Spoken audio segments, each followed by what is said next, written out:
Hey, welcome to the Art Condition Podcast, a weekly show that will discuss the business, community, and often undiscussed stress and mental health concerns of being a professional artist, or even a serious hobbyist. I'm Joby. I've been in the tattoo and illustration professions for 25 years. My co-host is Moose, a data analyst, social media manager, and art agent. If you enjoy the content, please consider visiting the Patreon page in the show notes to help support the effort. Or if that's not an option, please like, subscribe, leave a good review, or just share with your friends. And definitely go visit the links of our guests on this episode. Thanks for listening, and have a great day.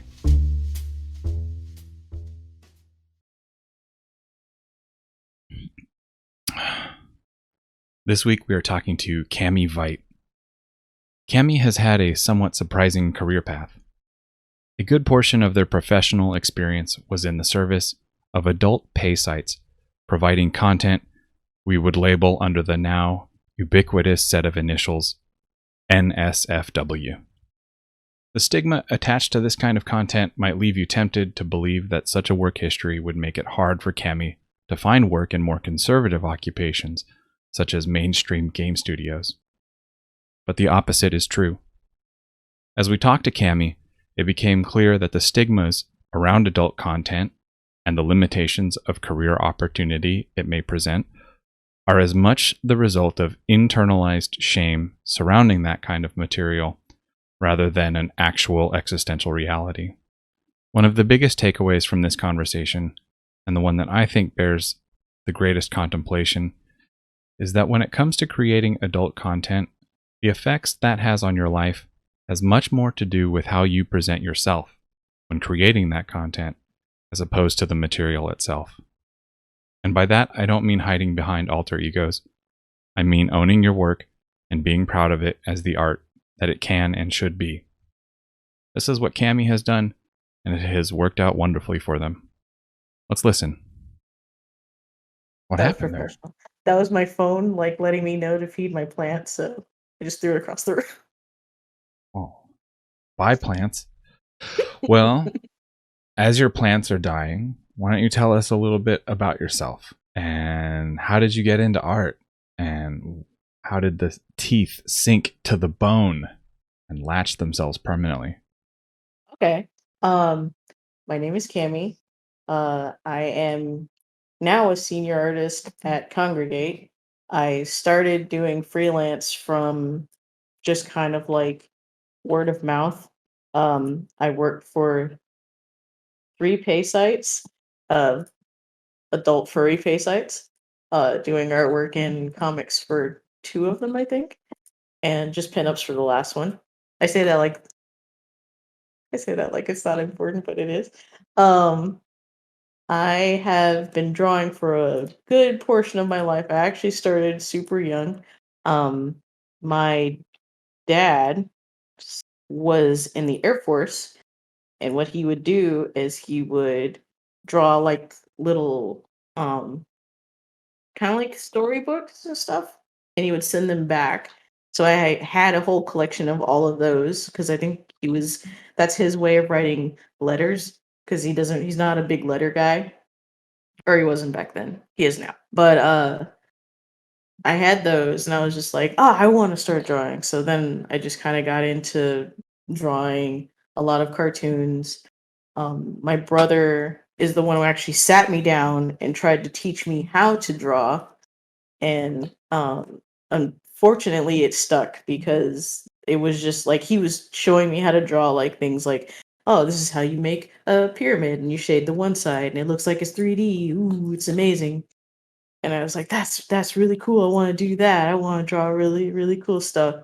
And again, like I said, I watched a lot of cartoons and I was just like, I want to be an animator and a cartoonist and stuff. So then it eventually worked its way into being characters. And then puberty hit, and then it was just like porn all the time, just porn every day. Just that's what I'm gonna draw. It's just that. Um, Getting into games was like I didn't really have a folio. Actually, all I had was my stuff from the pay sites, and I was just like, I want to apply for this job. I have a question. I did a lot of this kind of stuff, but I think it shows my skill. So if I censor it, can I use that for my portfolio? And luckily, the place that I applied for went, just censor it and it'll be fine. So I did, and they were just like, cool, then you're hired. And that's how I got in, pretty much. Um, so I didn't just go like, yeah, here's all my porn. Just you can just have that. I asked first, so I if anybody's like, oh, I can't apply because this is all I've done and this is all I ever did. If you don't have time, but you think that this is a good showing of your current skill, I would ask first because you never know, and they'll tell you if they're like, please don't, or they'll just be like, is there like a part that you could just show us that maybe doesn't have the questionable content in it, you know. So my influences are actually a lot of the Flesher cartoons, Tex Avery. um Believe it or not, I don't know the name of the studio, but whoever handled the intro for Thundercats, um the Transformers, and GI Joe and all that, I think it was the same company. I mean, they all Toys. say it's Deke, but I don't think it was. There's some company out there that did all of those, and I was just like, that I want to do that. The So company those that are handled all the cartoons that were made to sell toys, basically. yeah, no, they're intros, like the Oh, themes and stuff. specifically. Yeah, yeah, yeah, yeah. Like the inside of the cartoons were okay, but I mean like specifically like doing the themes stuff. Um, I we Axer and I call it being thumbnailed. Like if you see something from far away and it looks really good, and you're like, you look at it up close and you're like, oh, hmm. We call it being thumbnailed. Like when you get a comic and the cover is like amazing, and then you open it and you're like, this is okay. I wish it was like what's on the cover. We call that being thumbnailed. So There's if you a ever hear us say that, that's what that is. there's a something that's approximate to that where you have memories of something being way better than they are. Like Mhm. there was this comic book that I had like way back.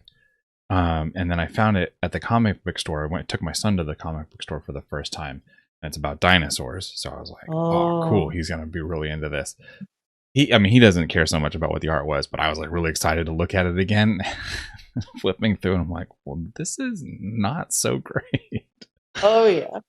What was there was a source of material called, what was it? Flesher? What was it that you? Okay. The like the old cartoons, like Silly Symphonies and Merry Melodies and stuff like that. Beforehand, there was a company called Flesher. I don't know how to. I'll try and find the spelling for you later. But if you've ever seen like the old Betty Boop cartoons, Bosco the Clown, Bingo, if you know who that character is, he's a black dog that was Betty Boop's boyfriend. Don't look into that. That's just don't. Um, all those old cartoons and stuff like Tex Avery and stuff did a lot of the Droopy Dog cartoons and stuff. Those are really good. Red Hot Riding Hood, the wolf. That I mean that's his name. Um, Oh, the there big like was bug-eyed, like tongue coming y- out wolf, right? yeah, yeah, Yeah, yeah. yeah. So if you've ever seen those are like a lot of my influence and stuff. Um, it's kind of one of those things that like since I do draw like furry characters and I found out about the furry fandom, I honestly thought that there was going to be a lot of that. Uh, I don't know how many people have watched the old movie La Bamba, but there was a guy whose like whole thing was just like basically drawing that wolf, and I was just like, man, this guy's living the dream. And then he died at the end. I'm like,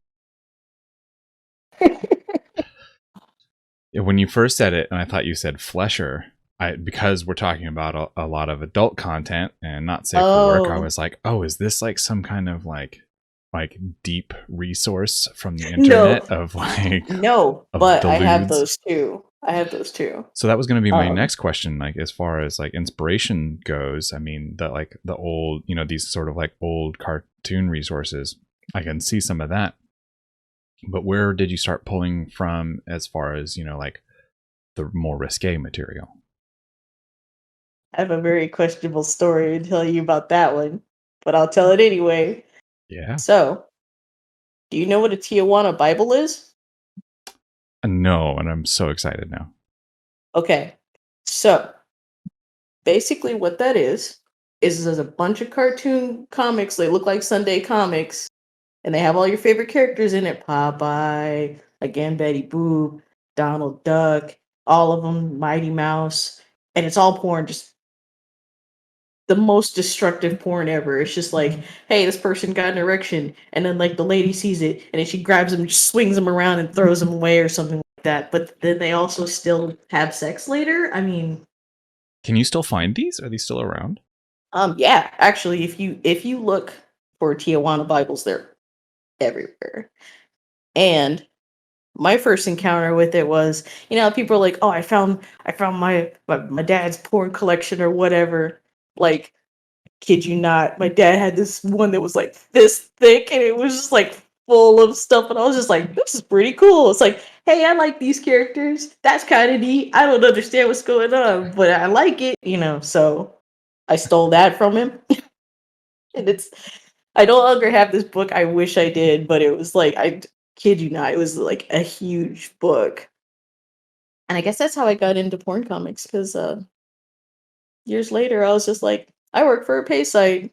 I do comics. Here's the book I made. So I completed the circle.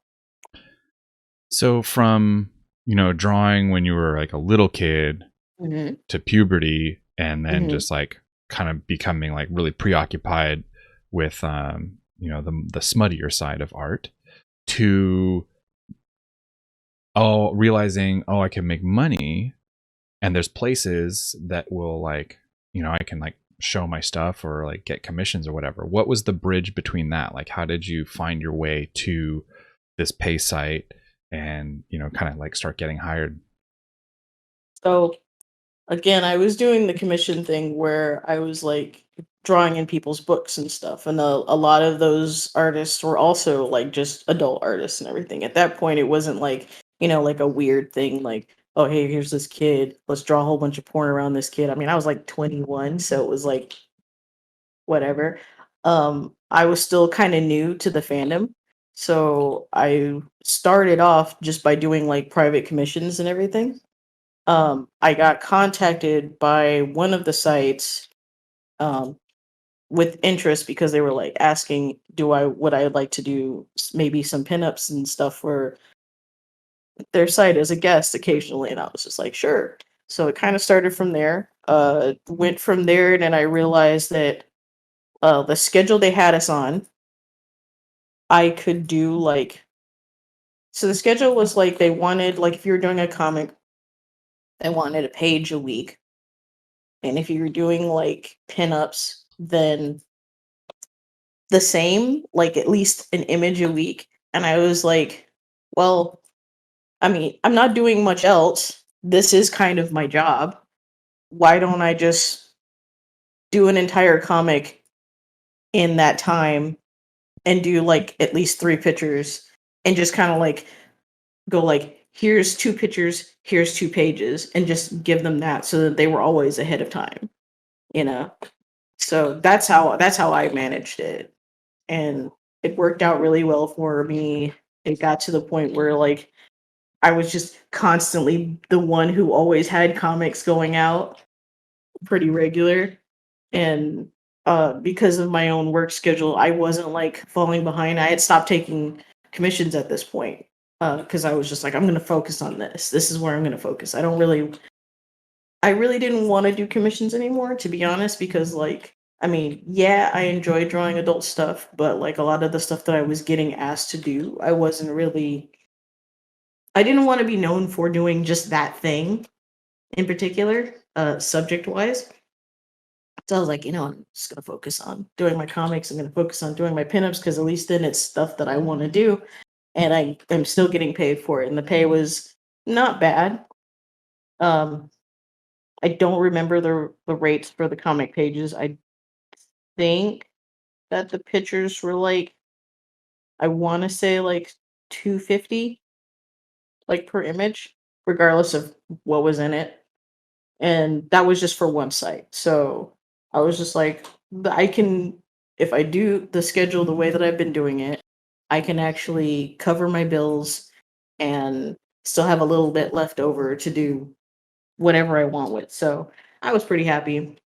Um, had kind of a situation where I was doing a lot more work than I really wanted to be doing because I ended up having to do somebody else's work. Um, so that kind of started to lean on me, and then I was just like, I kind of stepped back from all of it because I'm just like, I'm kind of done dealing with everybody right now. So I'm gonna actually leave the internet for 6 whole years. Just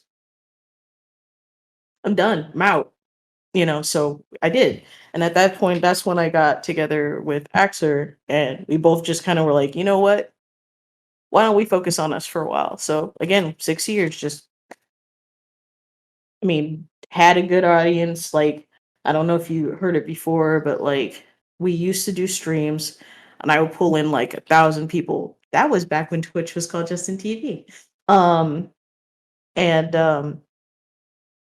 I just basically said, no, I'm out. I don't care. Just I don't care. So now coming back and streaming, the audience is obviously smaller. Um, I gave up that previous audience, and I really am happier for it because the way I was going, sure, I would have been like popular and maybe had like a huge following or whatever, but it wouldn't have felt as good as it does now.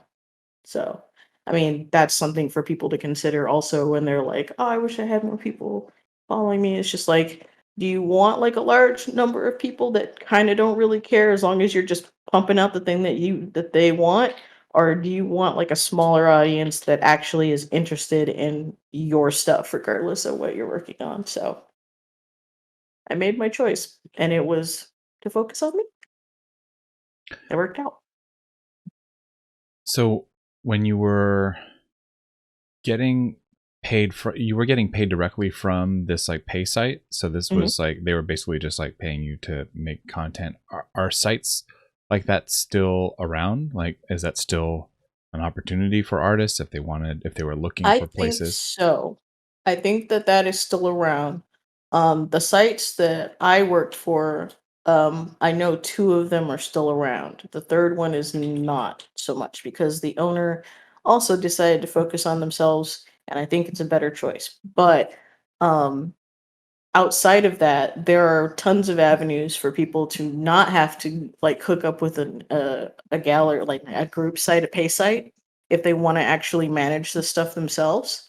um Opportunities now and so resources are a lot better for that. Like, I think Webtoons is one. I don't know if you can do adult stuff there, but you can still kind of like go, I want to do comics on my own. And they're kind of more like a publisher who's just like, well, can you do the work? Are people interested? Then sure, we'll host your stuff. People can make their own websites. I don't really know the landscape of Patreon, but I mean, people have been using that kind of like a pseudo pay site. There's another one, something, I don't know the OnlyFans? name of. I was well, I mean, yeah, I don't know if they allow anything other than people doing videos and stuff, but I mean, yeah. Yeah, they There's even an had a article explicitly for OnlyFans for artists. Yeah, there's like I was trying to remember the name of it. It's something. It also has fan in the name, so I've only cursorily heard of it, so it's just kind of like I know it exists. It's somewhere out there. Someone else who has experience with that would probably be better to ask. But as far as like opportunities, I mean, they're still out there. And then like now, since there's so many artists around and social media has basically exploded, then people are kind of like, it's almost like a full on war with trying to be like, come pay for my stuff specifically. One thing that we run into is people like going like, how do you get out of doing just fan art and getting people interested in your own stuff? And it's just like, well, you're gonna have to basically take that hit and accept that some people are gonna be like, you're not drawing this particular character anymore, then sorry, that's me pulling out. You kind of have to make that choice, and unfortunately, it's just like people get a little afraid of like losing that stability. So that's another thing to consider is like you have to like be okay with losing out on something at some point. If you don't want to do fan art, you'll have to make the choice of like, I don't do fan art as much, or I just don't do fan art anymore, which is kind of where I am at, but that's because like my morals on it have changed slightly. I used to do adult fan art of IPs and stuff like that. I don't do it anymore. And the reason for that is because like it felt weird over time to kind of go like, hey, here's this thing that somebody else made. I'm going to make money off of it. So I was just like, that's kind of weird. Also, if someone was to do that with my own stuff, I would be upset and also a hypocrite for being mad that someone's doing that with my stuff, but here I am doing it with somebody else's thing. Regardless of whether they're a single person or a company, it's still kind of the same thing. I feel. So I got out of doing it. So now if I like draw a character from something, it's because I just want to draw them, and it won't be like adult, and I'm not gonna sell it. It's just gonna be like, here's the character I drew it because I just wanted to. But that's another thing to consider.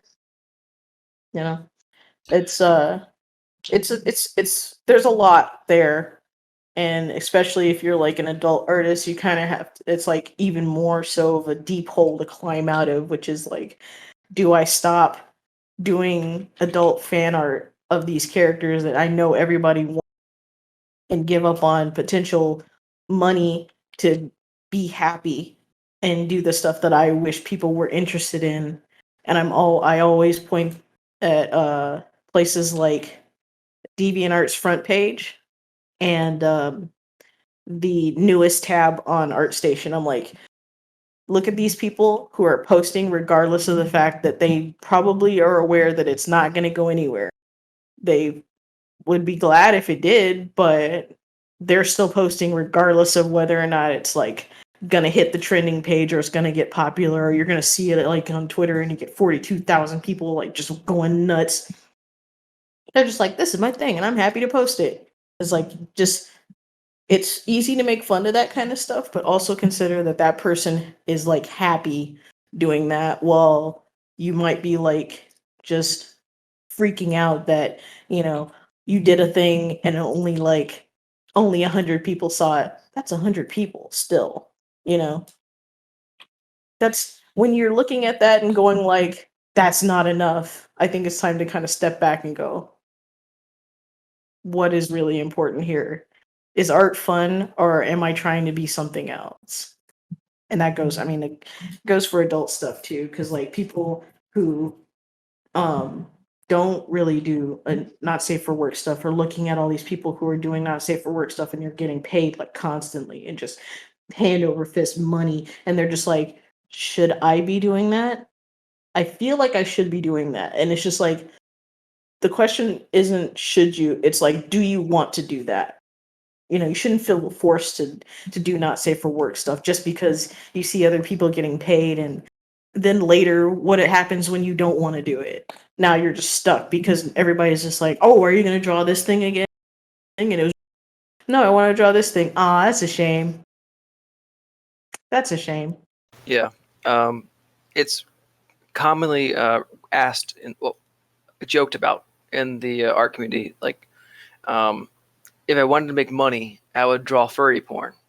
But people, generally speaking, don't do it unless they're already interested in that, right? Yes and no. I mean, again, you kind of have that same thing of like, people who are in furry, if they start drawing it, it's either from two places where they're just like, they're discovering that they really like it, which is, I think, the better one. And the other one is just like, well, I had to pay my bills somehow. And they're actually just, they're doing the work and they're pumping it out like mad, like gangbusters, but they're just like, I could care less. This is whatever, you know. They could be triangles, and I'm just paying my bills at this point. And I think I think it's kind of the problem is like there's kind of like this weird uh like worth tier that goes on with like adult stuff, which in furry unfortunately is why you get a lot of stuff that kind of looks the same. Like you'll see somebody who does something and it's really unique to them and it looks really good, and then about a month later there's like 4 or 5 people who are also doing very similar stuff because that person came out, did something new, and folks are just like, I want to do that. I want that. I want that and stuff. So when folks are like studying artists and they're like, oh, I really like this person's stuff. I like how they do that. And then they're trying to mimic, they're trying to become that person. It isn't because they're like, oh, I really want to do adult stuff like this person. They're like, I want what they have. Give me that. I want to give give me that. This, give me that. You know, it's kind of sad, and I try not to really focus on it because then I get really upset and sad because I'm just like, you guys all say you want to draw for fun, but then you make it the most painful experience ever. Yeah, like Axer is saying in the chat that you can kind of tell when people are just doing it and they're not that into it, which seems kind of strange. It's like seems like it would just be like super cynical for you to be like, oh, I can just make money doing this. But at the same time, it's like if the audience that material appeals to can kind of tell, and I assume that they would be able to tell, wouldn't that kind of sort of like lower the demand for the work that you're putting out? You would think so. Oh. Unfortunately, there are people who are just happy to get more of something. So they don't care about the quality. They don't care who it's by. They don't care if you got problems. I don't care if you're a real person. You could be an AI generating it. I'm actually serious. As long as it fulfills that need, then that's it. They don't care. They want what they want and they'll get it however they get it. That's I mean, to bring up the Twitter post that Moose made about like people undercharging and stuff, that's kind of where some of that comes from. Is like people are just like they don't think that people want anything of theirs, so they have to do adult stuff. And at some points they have to undercharge for doing that adult stuff. I want this picture with like 5 characters. I will pay you $40 for it, you know? And then like if someone's like, that's kind of low, then they're just like, well, yeah, it's kind of expensive. I'll just take my business elsewhere. And they'll go find somebody else who's hungrier for that money, that $40, and they'll go get their 5 characters with the giant wings and like, you know, this I mean, to be gross, like 6 penises and stuff like that, because that other person is just like they're like, I can't make anything higher than $40. This is that's great, you know, and all I had to do was draw this overly complicated picture of these characters, like multiple characters, sometimes with a background fully colored for $40, you know. So I I have don't know. seen in a lot of price sheets, people will try to play both sides of the fence. Like they'll say, like for the normal characters, like quote unquote normal, whether it's just a D&D character or whatever, or a fan art in general. And then they'll say not safe for work version plus 60% or something like that. Is that common, or is that like, or is it more common for people to explicitly try to get an adult audience with adult art? Think when people are doing that, like they're basically signaling that they really would not rather do that, but if they must, then you're gonna be paying extra for it. Or they may not feel comfortable with the way that they draw it and stuff, or they're still kind of learning like how they want to price out uh doing adult commissions versus their regular stuff. They're like they started with regular commissions like safer work stuff, and then they're like, I'm not really sure how to jump that fence and get into the adult stuff. So my regular prices I tend to get a lot of people, and that's pretty good. So I'll just charge like a little bit on top because it's not that much. I'm just taking the clothes off and like, doing all the stuff that you don't normally see. But what they don't realize is that when they do that and then like maybe later they're like, my expenses are a little bit higher, I need to charge more for in general, then people kind of go, but you used to charge this. Why are you charging this now? And you explain and they're just like, but that's expensive though, you know, which is one I've heard. To like, or you'll get people who will just straight up go, that's not worth it to your face.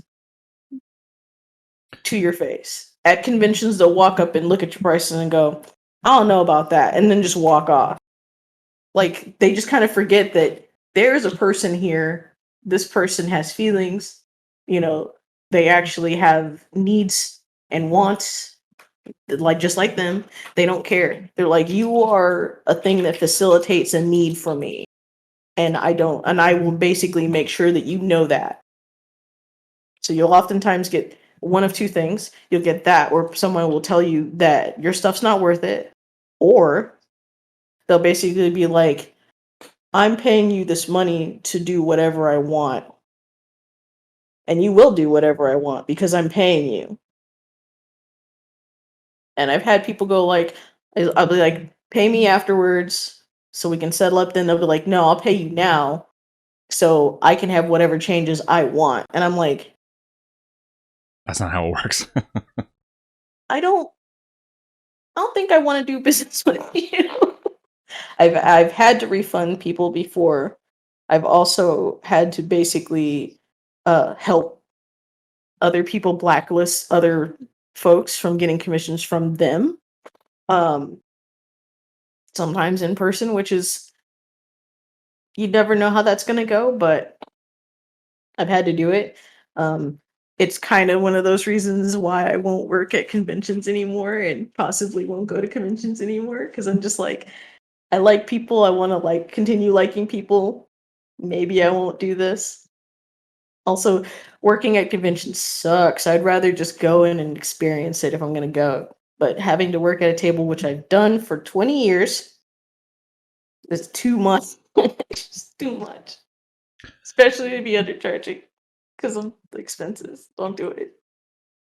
So it's interesting, this idea of the undercharging for material in a genre, that's like kind of outside mainstream lines or whatever. I guess I had it in my mind that people that were kind of in that lane would be aware that this is a slightly higher or a narrower market, that people are going to be more willing to pay a premium for, and that maybe that like race to the bottom effect wouldn't be as prevalent. But is that not true? Does it happen that people are even like more self-conscious about trying to charge because they know that this is dirty, trashy art? Yeah. So the people who are comfortable with the prices that they charge, they know people will pay those prices. They know, in fact, that people will pay more for them. And that's the reason why they do that. The people who charge less for it are, unfortunately, they're kind of like aware that these people are like getting these prices, and they see that people are basically just lining up around the block to get stuff from them. So they're kind of like, oh, well, no one's doing that for me already. And if I start doing adult stuff, then I don't think I'm going to get that either. So I should kind of just be happy with what I can get.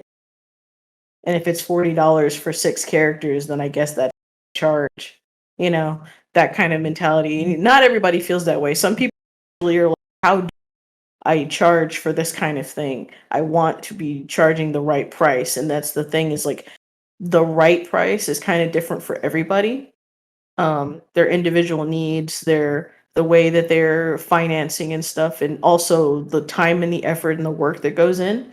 Um, Already commissions are kind of not a one price fits all type of deal, because like you could be like, my base price for doing a commission is like $100. That's just one character, not even a background, just that's it. But then you're like, what do I charge for that extra character? What do I charge for a background? And what does that even mean? Because what if somebody just wants like a street post next to their character and a patch of grass versus like here's the entire crosswalk of Shibuya Station with everybody just kind of like filing in. How do I charge for that? And it's just like when people say I will do a background, that could mean anything. And then if someone's like, oh, cool, they charge only this much for a background, they can be like, here's War and Peace, draw me a background. And then you're like, whoa, I'm going to have to charge you more for that. And they're like, your sheet says that it's only this much for a background. Why do I have to pay more? You know? So it's kind of like you have to be like prepared for all of that. And that's kind of the other hump as to why there's kind of a race to the bottom. It's just like you get younger artists who are like, oh, I can just pump this stuff out and it's like super fast. And I don't care. It's super easy. I'm gonna charge like 10 sketch. And now everybody who does a sketch after that is gonna be like, because this person over here has decided I'm going to pay $10 for a sketch and I'm not going to charge you more. That's greedy. I'm not going to do that. So greedy. And it's just like, they're not charging more because it's greedy. They're charging the prices that they charge because of what it takes for them to do that and how they have their amount of effort into doing what they consider a sketch. Because for some people, a sketch is like an almost fully inked picture. For some people, it's just like a few lines. It's really quick, just like from the elbow drawn. And then for other people, it's like, I have put together this entire color concept.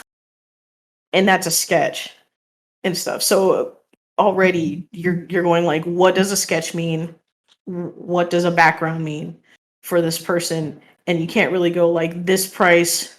Everybody across board has to charge like that. It's not going to work because there are good people who will buy commissions, but there are also bad people who buy commissions, and you'll never know until you get into that with somebody. And unfortunately, adult stuff is kind of one of those areas where, because it's adult stuff and it's like you said, like, oh, it's dirty, it's filthy, you shouldn't be doing this, you're not going to be going anywhere else when you're just doing this stuff in the first place. You can't expect to be charging this much or whatever unless you're established. And Axer and I also call that like the penny arcade / Oprah effect, where it's like, if you're doing a thing, say you're animating porn. You're the first person who does an animation a certain way.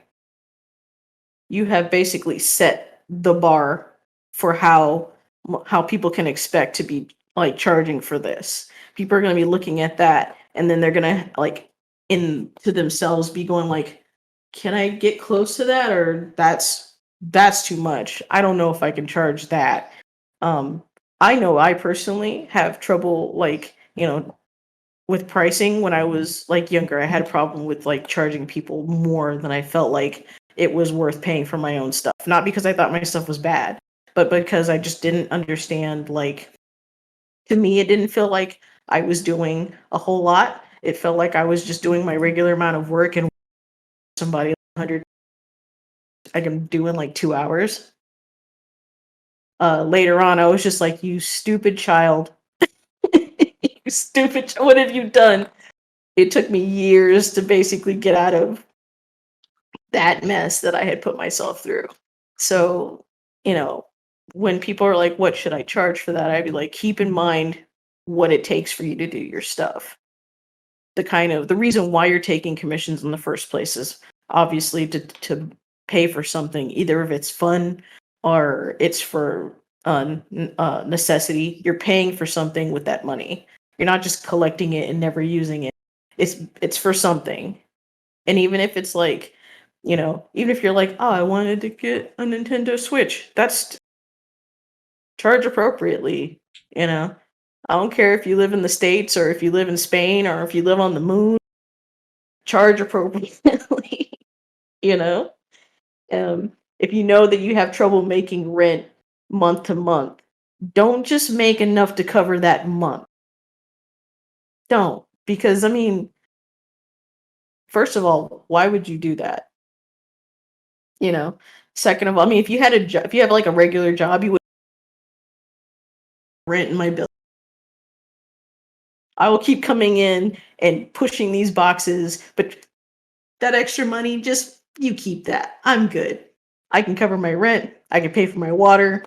I don't need the rest of this. You're not going to say that. So don't do the same thing with paying for like getting paid for commissions, is how I put it. It's just like put it in the bank. You never know. Emergency comes up. Now you've got like the money to pay for that emergency. You know, But it's more than just bills. you'd be shocked to hear how often I hear stuff like that. Like, but I only need $500 a month. And it's like, but you could be making $5,000 a month, and then you don't need to work as much. Well, and you also don't know what you're going to, quote, need a year from now or tomorrow. I mean, need can, I mean, okay, shelter, food, water, human companionship for some of us, I guess. But man, that's like, I mean, there's like a big walk from there to like the rest of your life. I mean, I don't know about you guys, but I don't actually schedule breaking my leg so that I can finance for it. Right. So, I mean, I'm not like, it's 2:00. I've got to go and crash my car so that I can pay for that, if Right. you excuse me. You know, it's like you don't know what you might need that extra money for. And while you're worried about being greedy, and it's just like, it's fine to not want to be greedy. You know, you don't have to like nickel and dime all the time when you're charging commissions and stuff. However, I think it is very important to remember that it's more than just like a day-to-day thing. You were saving for a future. I mean, do you not have like aspirations? Do you not want to be like, I want to save up so that I can potentially like move or go to school or buy a car? I mean, eat a nice dinner?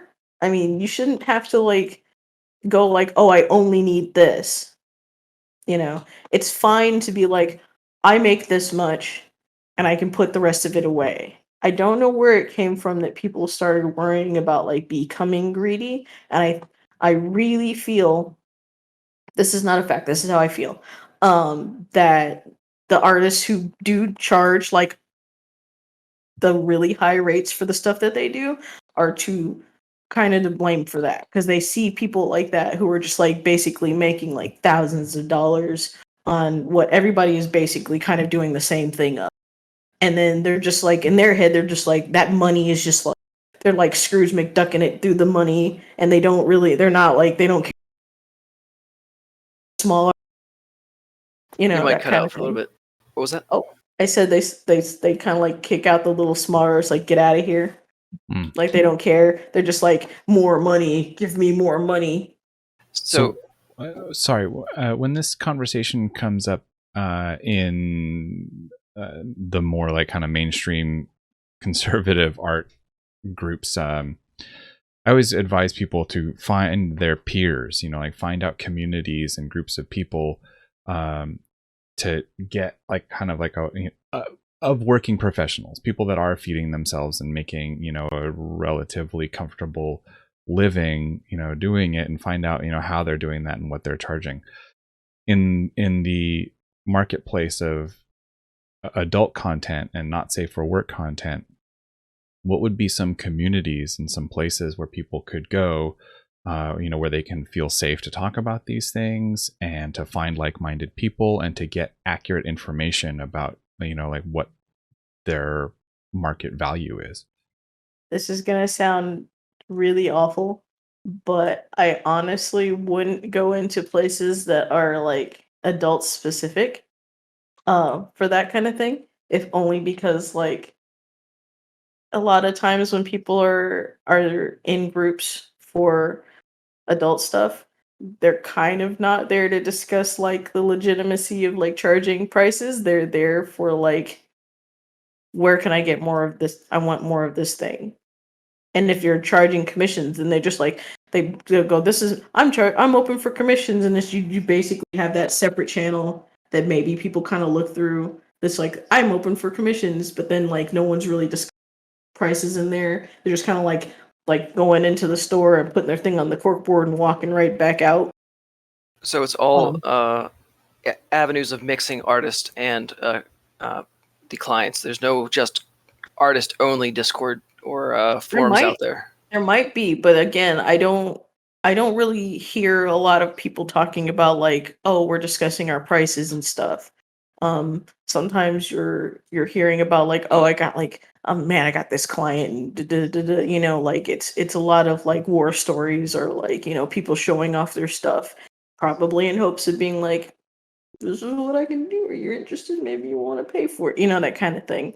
So as far as like trying to figure out like prices and whatnot, I would honestly not go there specifically. I would actually go outside of that and look in more general artists channels that are discussing that kind of thing. You can, I mean, you don't have to be like, hey guys, I want to draw dicks, how do I charge for it? You can just be like, I want to do net safe for work stuff. Specifically, does anybody know like what would be the appropriate price to charge for that kind of thing? And if you get a lot of people who are just like, ew, that's not real art, then that's obviously you're not going to get any answers and stuff. Um, I do think that like, uh, not to sound, I don't know how to put it, not to sound like like it's like people are invalid, but I do think that age plays a part in the maturity of that conversation as well. You'll get a lot of older artists who feel a very strong way about like how things are supposed to be done because gosh darn they used to do it, and then you get the young kids who are just like stupid, don't be dumb. So it's kind of like you've got to basically go in, see how people are talking before just kind of throwing yourself into that. Um,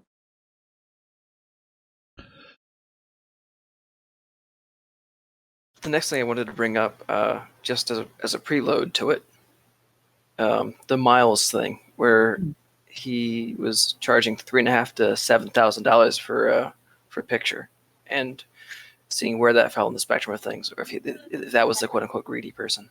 I don't like that. I don't like that, but I also have my own private reasons for not liking it.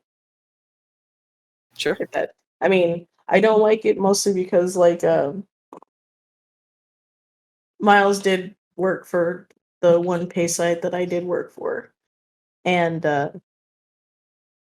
you know what? I wasn't gonna say anything, but I'm just gonna straight up say it. He was turning in traced artwork and just going like, there you go, and I was just like, this is traced. We can't put this on the site. And the site owners are just like, ah, well, maybe next time. And they would put it up anyway and stuff. And I'm just like, Yeah. can we not? Can we not? Traced from like the reference or Whatever reference he was using, just straight up, it would be just one for one that.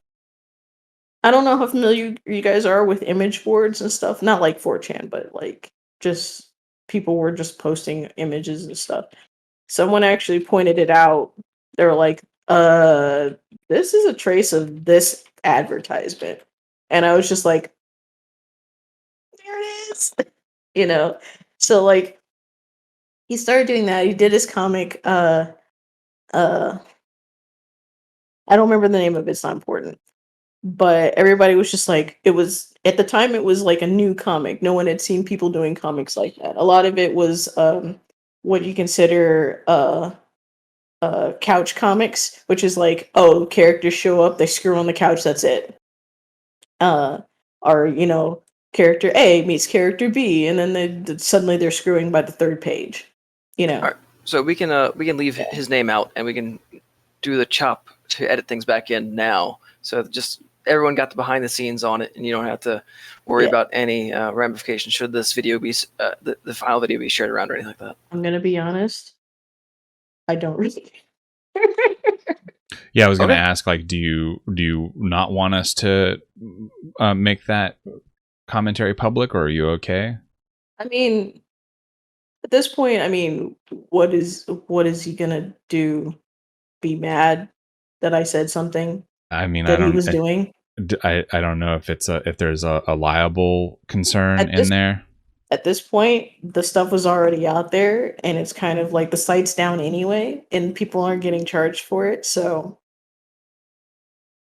Okay, yeah, totally Okay. fair. I mean, I'm all in. I understand where you're coming from, but I'm just letting you know, like, I'm all in I'm, favor of calling artists out if they're I fucking don't up. really. Like I think that's something that should happen more often. But that's far be it from me to say how anybody else should do it. And It's just gonna be fun for Joby to figure out where to end the edit. Then basically, I'll just bring it back in when you brought up the Miles thing.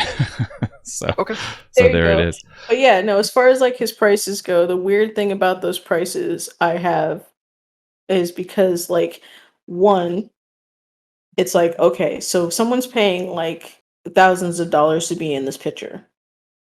Whatever. I don't care about that. I do care that it's basically you are forced to be participating in this giant picture with all these other people who also paid to be in this picture. And it's just like, there's nothing there. You're basically like, you bought like a seat on the plane, you know, and it's just like, it doesn't matter that that's your character. If it wasn't going to be you, it was going to be somebody else. So it's like you basically like you're paying for the getting like, okay, I don't know if you've ever seen it. There's this really ugly blender by Dolce and Gabbana, but it's like it's a $2,000 blender that has like a weird Spanish pattern on it, and it's from Dolce and Gabbana when they did like a kitchen collab, and it's just like, who's buying this thing? Why? And it's just like they're buying it because it's from Dolce and Gabbana, and they want to be like, look what I got, And I figure the pieces are the same way, and that's a lot of the reason why it's just like, here are 6 characters unrelated. Find your slot, and then at one point he had a picture where it was like 6 characters all like pretzeled around each other, and one of the slots was like a pair of legs, and someone bought it, and I'm like, So just to clarify one thing, what you're describing, because yeah. it might be going over some people's heads. Are we talking about a scene that he had kind of like pre-drawn, and then you can like pick like where you want to be placed in this like scene of characters that he's already posed into like whatever scenario? Yes. Okay, interesting. Yeah, it's just like your character is represented by a pair of legs and a That's butt fucked up. with a dick going in it, and that's your character. You paid for that. That's a slot that's a real slot. You paid for it. Someone was like, so they wanted that so badly that they're like this. And I mean, if that's what it's worth to them, then that's cool. I mean, everybody should pay for the stuff that they want. I mean, if I'm going to pay somebody for that much, then I want to at least see my character's face. I mean, first of all, I'm probably not going to pay for a slot in a your character here commission, because like, again, you're going to be basically, if they're auctioning off these slots separately, I'm not going to put my character with other people's characters randomly just to be drawn by this one person. I don't care how good you are. I'm just not. But that's a personal preference. Keep going. I'll be right back. No, no problem. But as far as like the prices, it's kind of like, it feels weird because I can't tell if those are like, if the starting prices are like, if it's the starting prices like this is sure. And then like, like, or this is the first bid. Someone has privately contacted me and said that they would pay 3,000 for the slot. Would you pay for more?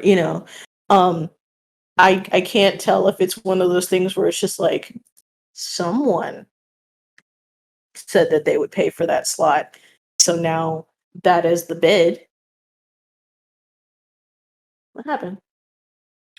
He cut out. Or sorry, go ahead. and no, it's okay. Or if it's like a thing like, this is legitimately how much I charge you for this, because this is what I feel my stuff is worth, or I don't want to draw your character this badly that I'm going to basically make you pay out the nose for it. I don't know, maybe he lives in a very, like, super expensive place, or maybe he's setting up his retirement fund. I mean, he can charge whatever he wants. I will never pay it, and people who pay that price, if that's what the artwork's worth to you, then that's perfectly fine by me. I don't really care. But on a lower level, a more personal level, I'm kind of just like, I'm not really a fan. I don't like the business practice. I don't like the way he handles himself. But that's because of the previous experience. So, Sure. but outside of that, I mean, if someone wants to charge like $3,000 for a picture and people are willing to pay for it, I mean, it's their money. I can't tell them what to do. Is it more common than you would think than someone outside the industry would think to be paying those prices, or are those prices like the outlier? I think those prices are the outlier. I don't think everybody is like charging thousands of dollars. I think I think certain people know, rubbing my face, sorry. I think certain people know that they can charge those prices, and they know people will pay for those prices, and so they will charge those prices. Um, do I think it's like an instantaneous thing where they're like, I know for a fact that I'm going to just charge this and I'm not going to move on it? No, I think that they kind of like slowly over time realize that, because like when they were doing earlier stuff on I think FA, they weren't charging thousands of dollars. I think it was still hundreds, but I don't think it was like thousands yet. I don't know what the jump was and why all of a sudden someone's paying $5,000 to be in a orgy picture, but it happened, I guess. I mean, the artwork is it's there. You can see who's the one who paid the money for it, so it's not like they can hide and be like it's a private commission, because like it's got more than one person in it, and how do you wrangle that? You really can't, because someone's like, I want this picture to be up, and then like one other person's like, I really wish it wasn't, and it's worth it, right? So Jay in chat is saying like most people can't um, demand that caliber, and in some No, cases it's the name that's drawing them. it's the name. But for like in most other areas of art, it's like for fantasy art specifically, someone could say, "Oh, that person does art for D&D or Magic the Gathering, and so I really want them to draw my art." But there isn't really the same, as far as I know, of any You, equivalents to you for kind the of get adult some of stuff. that. You kind of get some of that if someone is like known, like one thing I've seen is like if someone is known for doing something, they worked on something very prominent, but then they're offering private commissions, and that includes not safe for work, then just having the trophy of going like, oh, I got this person who did this thing to draw like this character bone in this other character, is like a big draw for people. um and even like, I mean, even without that, just like having somebody go like, oh, I had this person who worked on this cartoon that I really like draw like a headshot of my character, they drew it. Ah, it's really cool. Like, just again, just having that makes the price more than worth it, because now they've that's them coming in contact with the thing that they really like in some way. um and for other people, it's kind of like that nobody else is going to have this experience, this is mine. And so at that point, money is not the object. The just being able to do it is like, that's why they do it. They want that experience, just So like getting the other person to do their stuff. I always get the feeling that people think that doing not safe for work stuff will jumpstart their career as far as like their earning potential. But it seems like the opposite would be true. Like if you're better known for something outside of adult stuff than after the fact, then you could start to break in more money from switching into that field.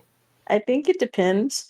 I mean, it will, if people are like, if you're basically busting through and you're like, I'm gonna be the person who is known for drawing the best hand jobs or whatever, then you're gonna focus all of your energy on being the best at that, and then getting known for being that guy. And then our girl, I mean, I don't know how you want to put it, I always say the guy. um but like when you're established, and then you're kind of like, well, I have a life outside of this, and I'm okay with taking private commissions, and I don't really care whether or not people are asking me to draw titties or or what have you, then I'll just do it because it doesn't affect my work at all.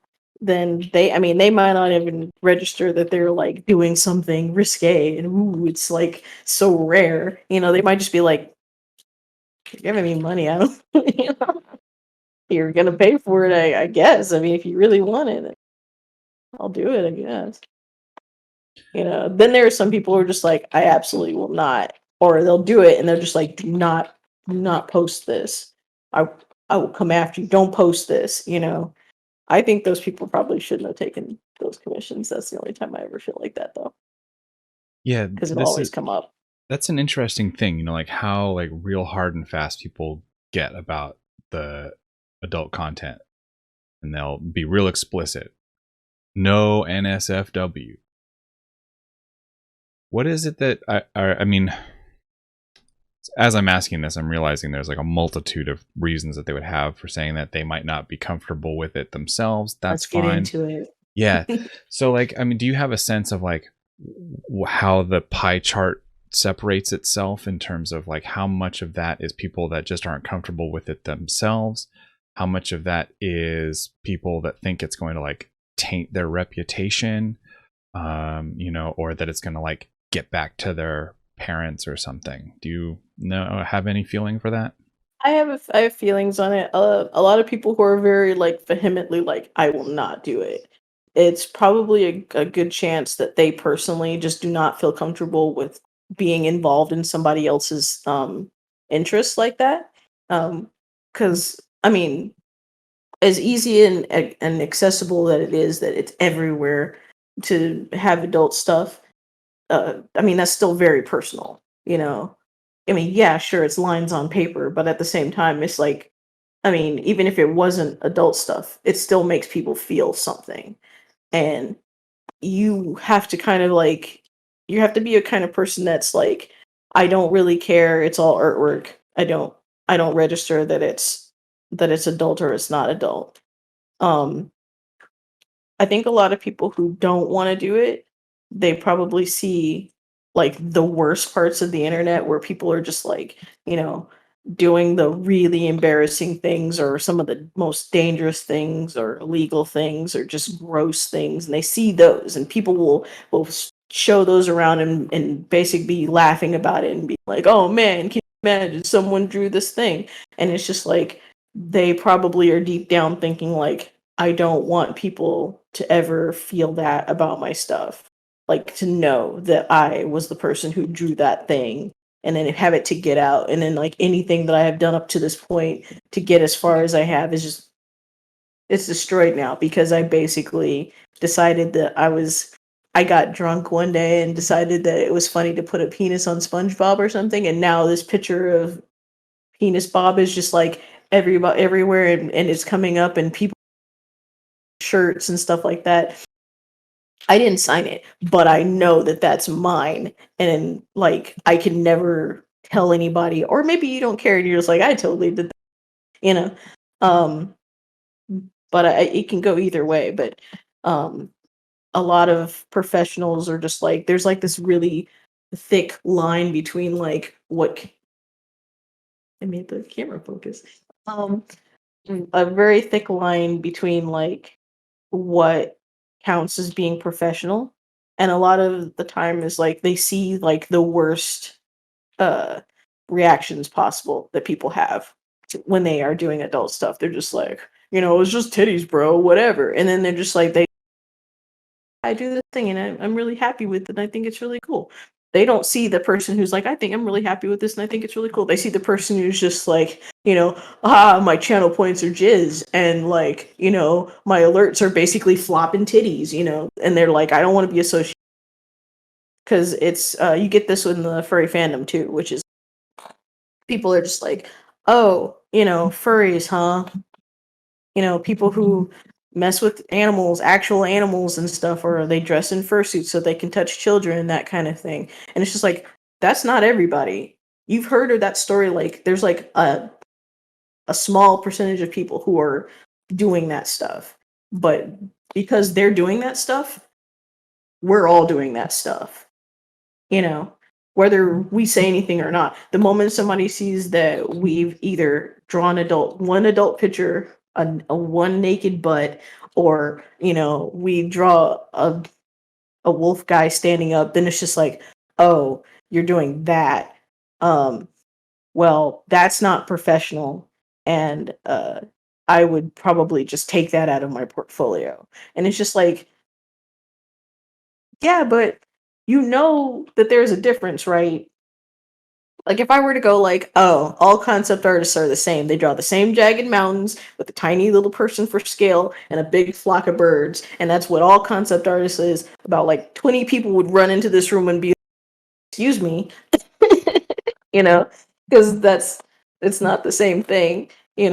So it's kind of one of those things, like, and then you get the people who like double down on like how like into it they are. They're just like, man, I don't care, it's just like titties and ass, titties and it's like they lean super hard into like being that raunchy kind of like, I'm that guy in the porn store that's just like watching you and licking his lips while reading porno mag. You know, they like that persona. They want to be that gross person to kind of like show how little they care that they're doing adult stuff, and it's like they're so cool. It's so awesome that they're doing adult stuff and nobody will touch them because they're doing this thing that nobody's doing. And it's like, ooh, look out, professional artists, I might touch you. That kind of thing. So I don't know. So I do have a question though. It all sounds like things that people would do in the short term and not care about the long term. But like, it's because like, if they're being creepy in the short term, that's them right there. But it might have long term consequences. And it does. It really does.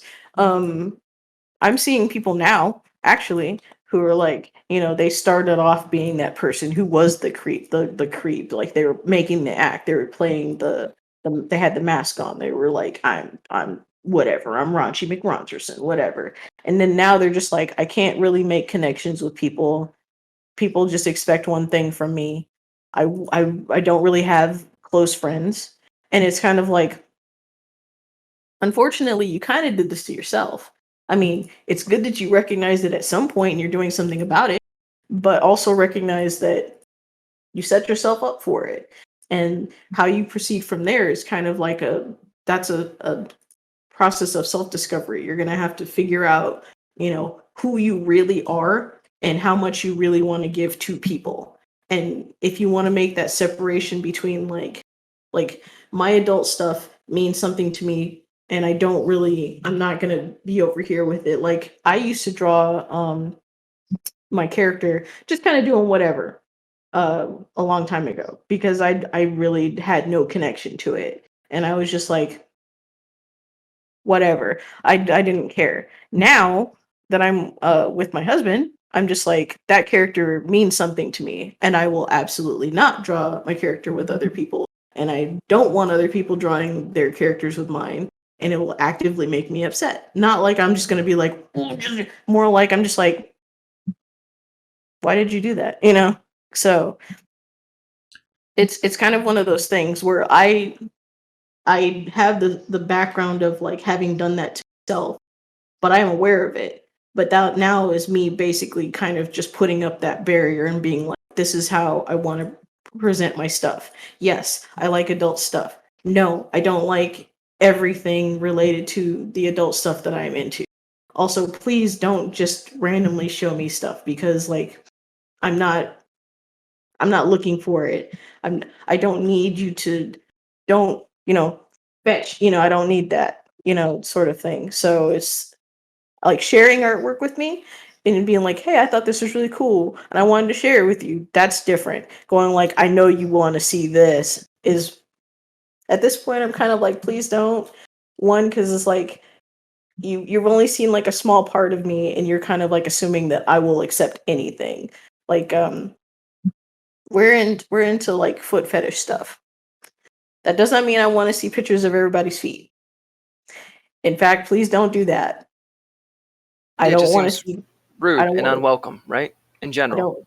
Yeah, I don't. I don't want to see pictures of feet. I don't want to see animal feet. I don't want to see paws. because they're not feet. Also, it's not. I don't want.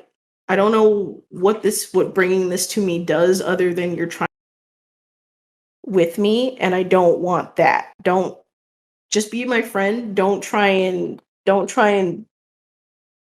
Right. don't do that. Like you can be like, hey, ask me questions about like what I like and why I like. That's fine. I will answer those questions, but don't feel the need to facilitate for me because I can go find it myself. It's Yeah, okay. that's a level of intimacy that I don't think is appropriate with strangers in general. Yeah. And I think that's kind of like it's a thing where when you're sharing your artwork on the internet, it kind of becomes like a hard thing for people to translate. Like you are showing your artwork on the internet. Maybe you're faving stuff on the internet. So why would you have a problem with people specifically coming to you and showing you stuff that they think that you would like?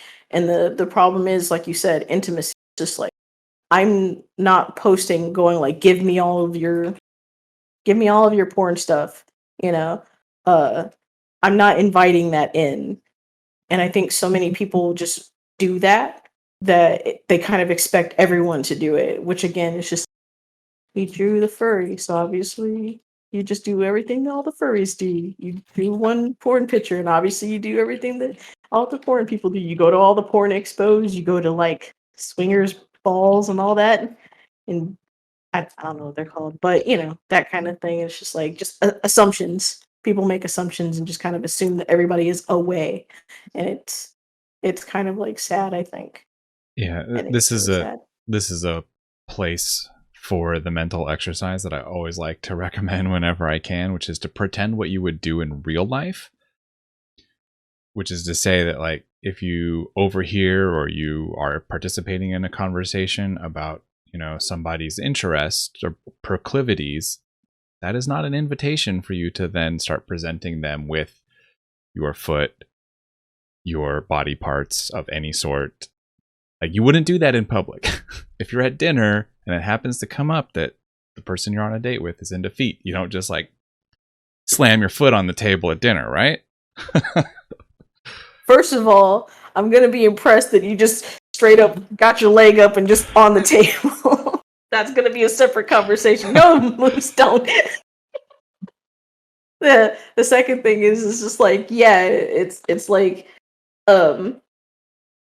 maybe it's because like I grew up in I grew up in a time when like conventions were still like a big hub thing where like people were like, I'm not used to being around a lot of people. I'm gonna kind of just do the thing that I do online because I have no self awareness, and so like now I'm barking at people and wearing a collar and stuff like that, which did happen. I didn't do it. I'm saying like I've seen it.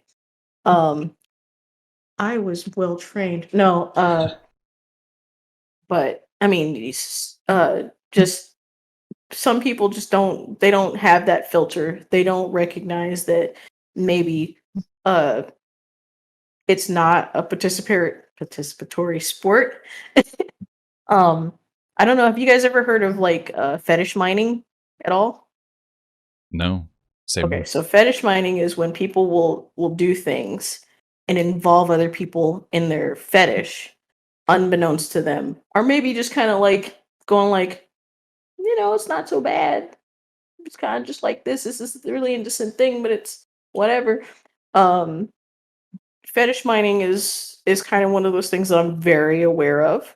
So like if I know somebody is into something and then like their conversation with me or other people is basically them trying to like kind of get somebody to almost like agree to liking or doing something that they like, I'm kind of like, you need to stop. Time and place, right? Oh yeah. Um, I think the other thing I want to mention was parasocial relationships, Mm. where it's more or less like someone developing a relationship with the streamer or with the musician or whoever, and then that's not obviously not an actual relationship because they're seeing it Oh back. yeah.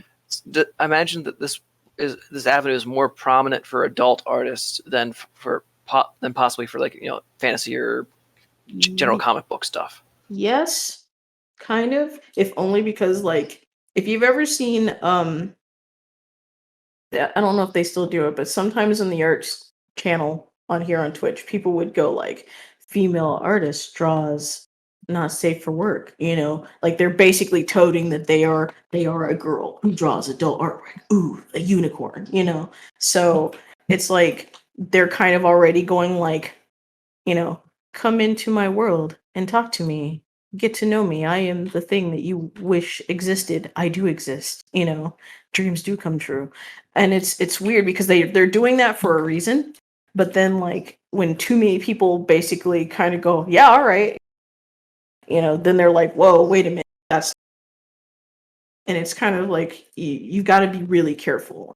So when especially when you're like you are doing something that is adult and you are facilitating a need in people, you need to be very aware that those people will stop recognizing you as a person very fast. They will go like you are a thing, a means to my end here. So I can make jokes like ha ha ha, just you. He's like, you sucking on a dildo, haha, this is great. That kind of thing, or like drawing fan art of your character doing something that's like highly inappropriate. I had somebody, as a joke, actually go like, I'm gonna draw a picture of your character as a baby instead of sucking on a bottle, sucking on a dildo with the tagline starting young. And I'm like, if you do that, I swear I'll come after you. Because that's in what world is that appropriate? And also, Was it why? was this Who's really that a funny to? was this really a joke, or was it like I'm just kidding? Oh, it's funny. See, that's the thing is just like regardless of that, that's I don't want it. And it's just like to I guess saying that to me is kind of like seeing where I'm at on it. Like, yeah, dude, that's and then you'll get people who will actually say that like and they don't actually mean it. They're like, that's hilarious. Kind of like trying to move paying attention. And then next thing you know, they've got like a bunch of stuff, and now people are like, "What's this about? You know, is this you? I guess this is you. I guess we just treat you like this." You know, so I'm very careful with that stuff, and I think other people need to be too, because one person's like little flippant joke is basically going to set the tone for how people react to you from then on, depending on how you react to it. And That it's was less like, something. Oh, sorry. Go ahead. oh, good. I didn't want to interrupt your train of thought, but that was something that I was gonna go back to because you were talking earlier about I can't remember what you named the fictional character. It was like Smutty McSmutterson or something, Oh yeah. and it was almost sounding like you were saying that the role that you play in accompaniment to the artwork is almost like is more likely to be the thing that will have a lasting impact rather Yes. than the art itself. So if something is going to negatively impact future career opportunities or whatever, it's probably more the persona that you embody. Yes. The way that you handle yourself and the image that you present with people, they're going to remember that. They're going to be like, this is how this person is. This is how you can joke with them. This is the kind of stuff you can say. Um, I don't know if you've seen YouTubers talk about it, like how they have a way that they talk to each other when they're doing their videos and stuff like that. And then their fans will come up to them and be like, haha, idiot, asshole, that pardon my language. And then they'll be like, whoa, dude, who are you, first of all? And that's not for you. And I'm just like, you've basically told them this is how you react to it. This is how you treat each other. You treat each other like garbage. And so your fans, they will go like, I guess this is how you do it. And then you got to remember that some of your audience is very young, but also even if they're not young, maybe they don't have experience with talking to people that much. And this is them learning how to talk to people. So they see you and your friends basically punching each other in the face and everything. And then, someone just walks up to Houdini and punches him in the gut and kills him. So, You it's cultivate the audience that with your content, basically. So Yeah. if you're producing like wholesome Bob Ross stuff, the chat is gonna be full of really nice people saying nice, fun things about like oh no, the worst thing they can do in that chat is say "rip devil," right? Yeah, Or "ruined," and that's a joke, and everybody's in on it. yeah. But Everybody knows. I mean, it's not like Bob Ross can do anything about it at this point anyway. But at the same time, it's just like the the audience they've cultivated, because of, like you said, Rip Devil and Ruined and like 60% chance of Cabin, that has been set in stone. There is no turning that bus around. You would have to basically start over with a completely different artist and stuff, and even then you'd still probably get like 60% chance of Cabin in that new channel, just because they've already been like trained that this is how you react to that. So like streamers who have catchphrases, like the one guy who's like, "Let's go," like that it carries over even into somebody else's audience who's not even, you know, that's the thing. And so you get people who are like, just like, I like the smuttiest smut stuff, this, that, and the other. They present this persona of like, I am this way. This is who I am. Their audience is gonna look at that, and then they're gonna be like, oh, so this is how you talk to people who do this kind of stuff. I can basically treat you like an object because you treat yourself like an object. People who go like, I'm garbage. I'm trash. I'm disgusting. And then next thing you know, people are just basically treating them like garbage and trash, and then they're just like, I'm so depressed because people treat me like garbage and trash, and I don't know why. And it's just like, are you sure you don't know why? Because maybe just consider for a second that when you're kind of making your whole thing about like how garbage you are, people are gonna be like, black person's trash. I'm gonna treat them like trash because they don't care, and I don't care. So why should I care? So then if the person like posts like this big long thing and they're just like, oh, I'm having a breakdown and everything. See you tomorrow. Like it's sad. on the other end of the spectrum, on happy thoughts. Yeah. Is there like a long-term potential for an adult career, or is it something that Yeah. is a blaze of glory, then you're gone, and then you have to do something else? No, I think that you can totally balance doing adult stuff and having a career with it. I mean, again, it's all in the presentation. If you're like, this is me, this is how I'm doing my stuff, then people will be like, I accept it. It's really good. You know, it's it's knowing exactly what you want out of what you're doing and having the sense of responsibility to the fact that you were like, you're not going to make excuses for it, you're gonna not gonna self-deprecate all the time, like, like, oh yeah, I know I'm an adult artist, and that's kind of bad. You'd kind of be like, I do adult stuff. Like when I did my interview, I basically was like, straight up, I was just like, a lot of my earlier stuff was actually in adult content and stuff. I didn't give them details. That's basically all I said, and they didn't even go like, ew. They were just like, okay. So, and then they were like, and how long were you doing that stuff for? And I mean, I told them it was basically like a normal conversation. It's how is a lot of it. Artwork, sure, but I mean, there are a lot of people who are known for doing like more risque type stuff. I don't recall his name, but there was a person who used to do like black and white inked latex artwork, and like their stuff was really popular. Um I mean, it wasn't like the best, but like they were really prominent. May and then there's like another artist. I don't know if you may not have heard of him. Name is Tama Finland. Oh yeah. Does a lot of like just super like you know Oh, gay it's kind of stuff. it's kind of over the top in some way It's too. a lot of like it's a lot of stuff. It's still cutting out. Dang, my mic's still cutting out. Give me 1 second. Yeah, no problem. High five. Okay. So I wanted to mention this concept of stigma that's attached to it, because you've been talking about how you carry yourself is obviously very important.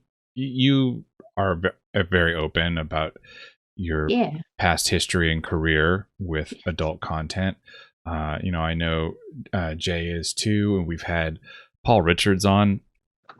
I mean, he like kind of defines like the whole other half of his career as working, with not safe for work content, and yet, you guys all have careers outside of that with companies and corporations, that have very, like proper presentation to the public, that.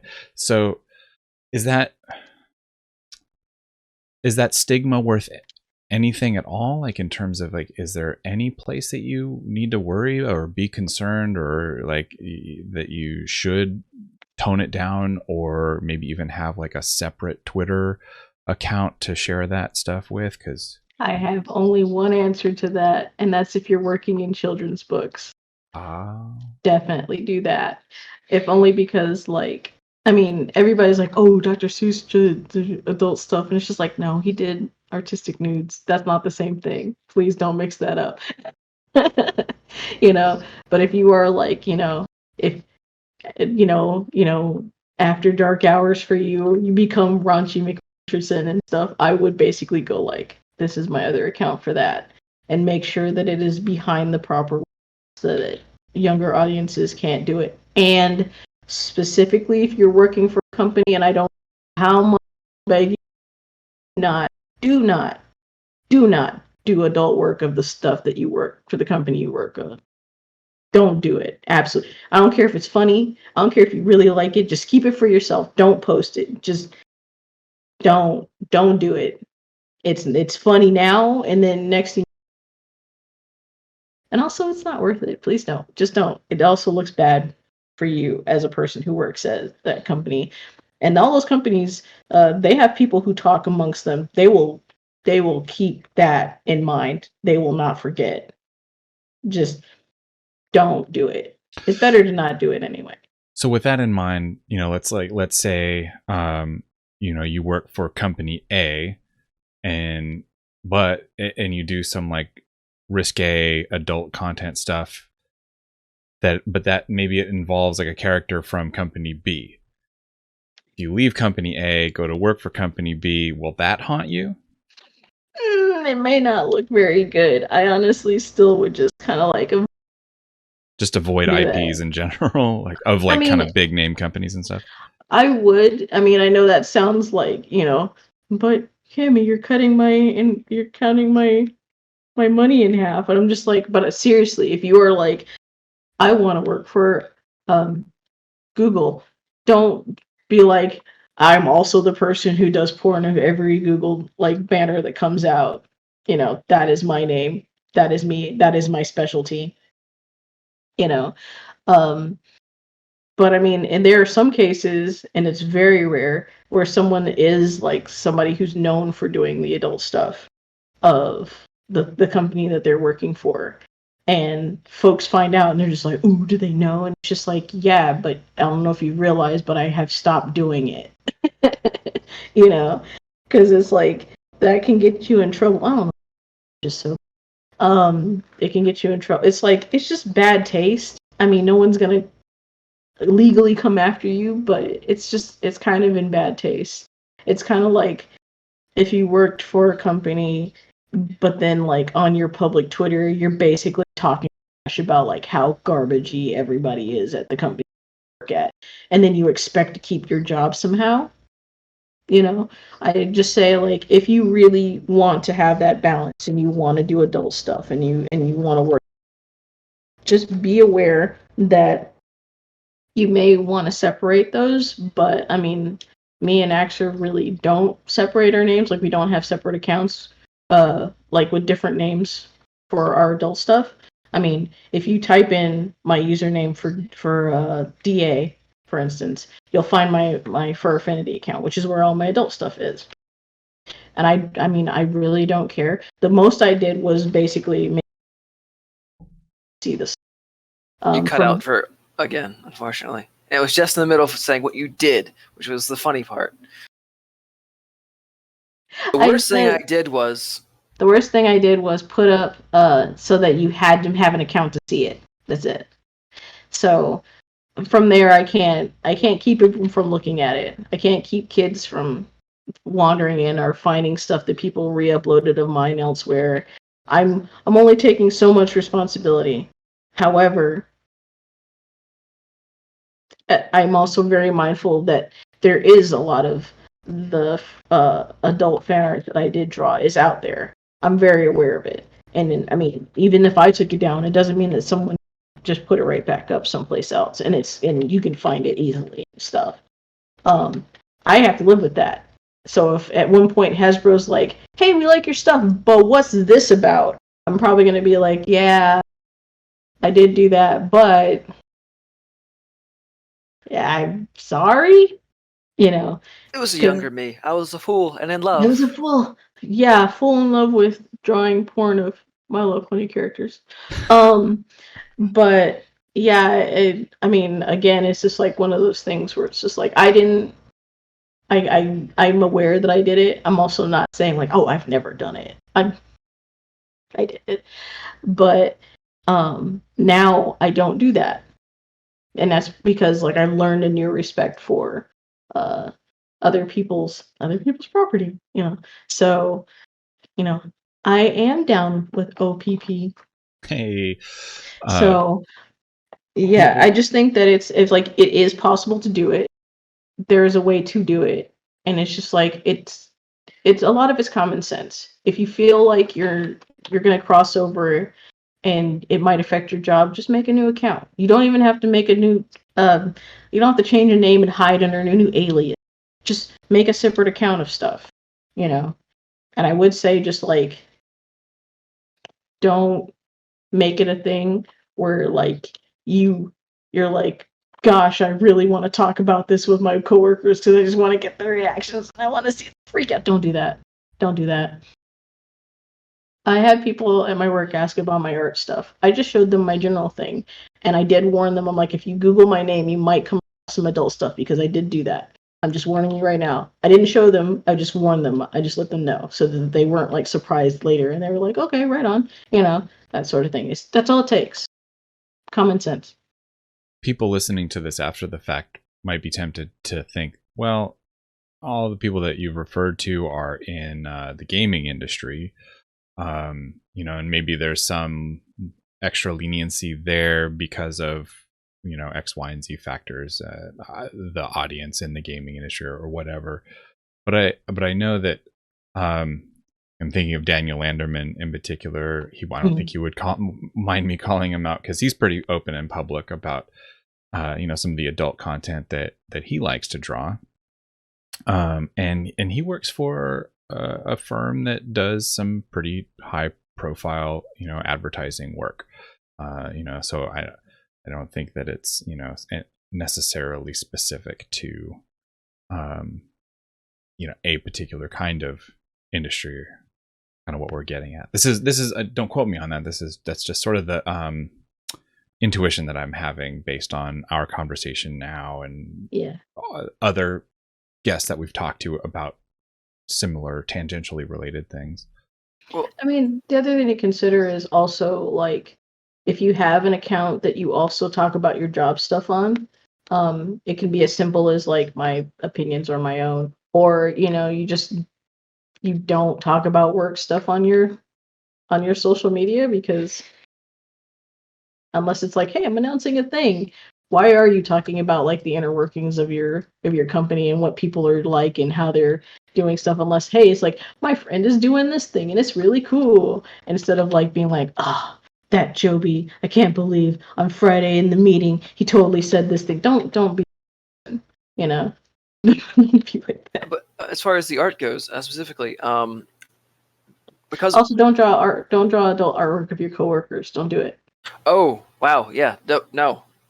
Mm-mm. I hope that goes without saying, or your best friends or whatever. But so back to the art. Pretty much every artist has to draw nudes at some point because it's studying anatomy, it's studying gesture, it's all those things. So I imagine that art-heavy industries are going to understand that there's not a whole lot of there's a little bit of difference in like intention, but as far as material-wise, it's not always that great. Yeah, it's not. I mean, as much as people want to go like, oh, I saw a butt cheek, that's adult and stuff. I mean, there's a difference. There's a difference in presentation and stuff. But there are companies that are just like, I absolutely do not want anything to do. Even I don't care if it's artistic, it's a nude, I don't care. I don't nothing near us, don't want it, you know. And that's something that you kind of have to be aware of. It's like I know it's people make the joke about like reading the TOS and stuff, but I actually do, and it's because of the fact that I do adult stuff, but I read the TOS. I'm like, how do you guys handle material like this? Like me and Axer, when we draw, we'll draw a lot of like kind of close to fetishy stuff. Like we draw like, and I mean, it's not going to be like explicit like porn and whatnot, but I mean, it is sexual, so in a way.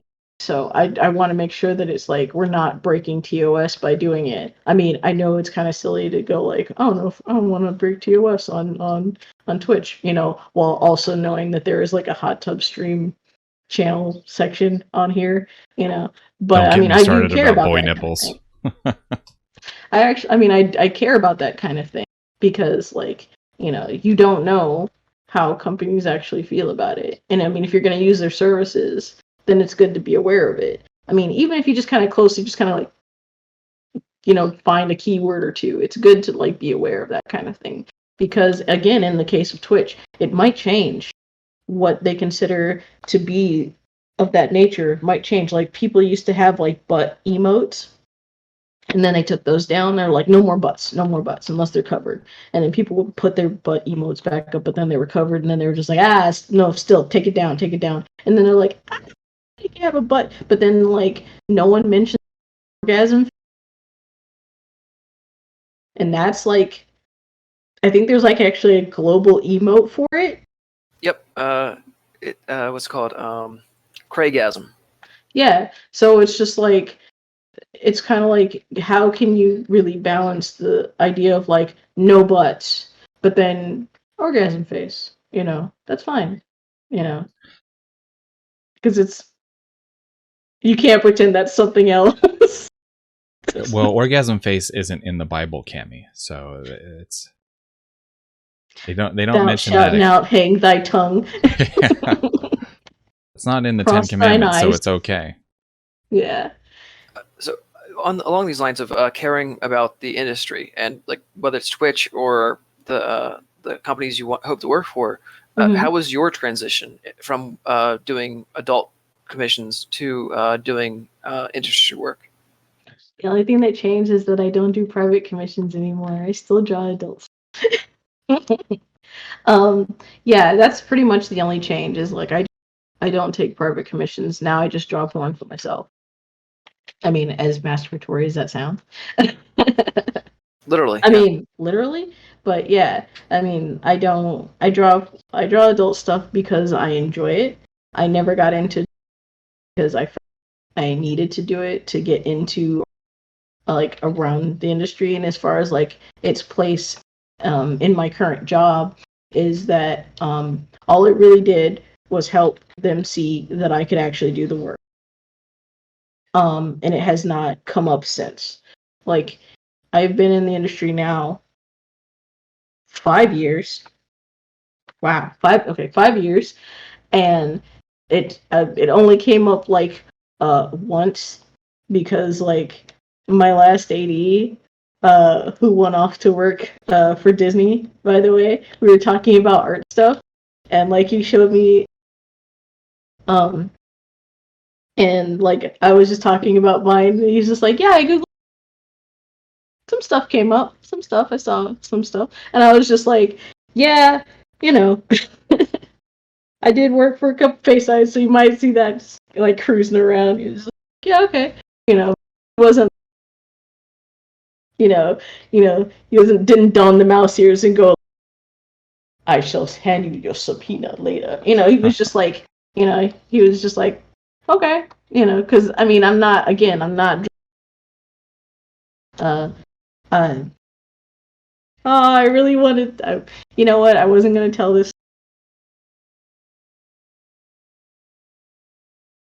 The game that I'm working on for Congregate right now is a SpongeBob game. Oh, okay. in my DA gallery before I got hired officially. I took it down. It's not there anymore. I didn't know this was going to happen, by the way. You'll get fed later. I put a picture of my character topless wearing a pair of SpongeBob boxers. But I took it down. I didn't know we were going to work on this. I was just like, you know what? This picture's kind of old. And it's also kind of weird to have this here. So I should take this down. And then they're like, we're going to be working on a SpongeBob game. I'm like, because all it would have taken is just one person to go like, what's this? And I'd just be like, you know what? Ooh, what's that there? So yeah. So by the way, Nickelodeon likes my stuff, so That's all. That's all that counts.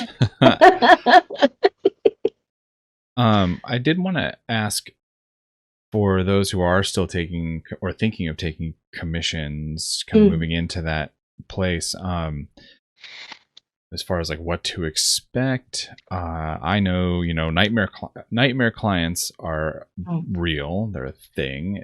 Are there? You talked a little bit earlier about how sometimes people think it's an invitation when they hear that you're into smut, like, oh, now I'm gonna like shove all my smut at you.